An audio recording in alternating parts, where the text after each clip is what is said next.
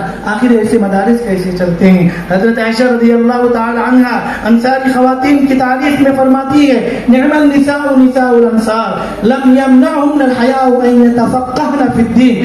سرسری قرآن مجید ختم کر لینا، دیکھ کر پڑھ لینا کافی نہیں ہے. خواتین کو بھی چاہیے کہ وہ اسلام کی گہرائی میں ڈوب کر اسلامی تعلیمات کو حاصل کرے، قرآن کی تفسیر کو سمجھے. مولانا عرفان صاحب رشادی کئی جگہ مستورات میں قرآن کی تفسیر کرتے ہیں، نعم النساء نساء الانصار. تو حیا مانے نہیں ہے، حیا رکاوٹ نہیں ہے دینی مسائل سمجھنے اور سیکھنے کے لیے. رسول اللہ صلی اللہ علیہ وسلم کی تعلیم اور تاکید ہے خواتین کی، بہنوں کی، بہوؤں کی، بیٹیوں کی تعلیم اور تربیت پر بہت ساری حدیثیں وارد ہیں اور اس کے بہت فضائل بیان کیے گئے ہیں. سورہ نور پڑھنے کی تاکید کی گئی، مردوں کو سورہ مائدہ پڑھنے کا حکم دیا گیا. یہ کیوں؟ اس لیے کہ معاشرہ بیلنس کے ساتھ رہے. آج ہم برابری کی بات کرتے ہیں، جس کا جو درجہ، جس کا جو حق ہے وہ دینے کا نام عدل ہے. مساوات سے جو ہے نظام قابو میں نہیں آ سکتا. ابھی پرسنل بورڈ کی جانب سے اس طرح خواتین کے بھی بہت سارے پروگرام ہو رہے ہیں. بہرحال میں انہی چند بے ترتیب کلمات کے ساتھ اپنی گفتگو کو ختم کرتا ہوں. مبارکباد پیش کرتا ہوں جامعہ ام کلثوم للبنات کے ذمہ داران کو، خصوصاً مولانا رحمت اللہ صاحب شاہی امت فیوز ہوم کے کو کہ آپ نے ایک محفل سجائی اور قوم کی بچیوں کے لیے جامعہ ام کلثوم للبنات کا بیڑا اٹھایا، اور آپ کے ذمہ داران، آپ کے عوام و انصار قابل مبارکباد ہیں. میں دعا گو ہوں اللہ تبارک و تعالی اس جامعہ کو آباد رکھے، اس کی ضروریات کو خزانہ غیب سے پورا فرمائے، اس کے فیوز کو جاری اور ساری رکھے. آمین. وآخر دعوانا الحمدللہ رب العالمین. اس سے پہلے کہ میں ناظم اجلاس کے حوالے کروں، ایک شعر آپ کے سامنے پیش کرنا چاہتا ہوں. یہ الگ بات کے خاموش کھڑے رہتے ہیں، یہ الگ بات کے خاموش کھڑے رہتے ہیں، پھر بھی جو لوگ بڑے ہیں بڑے رہتے ہیں. ایسے درویشوں سے ملتا ہے ہمارا شجرہ، جن کے قدموں میں کئی تاج پڑے رہتے ہیں. ہم چاہتے ہیں کہ ہمارا وقت حضرت قبلہ کو عطا ہو اور حضرت سے ہم جو ہے خوب استفادہ کریں. شکریہ.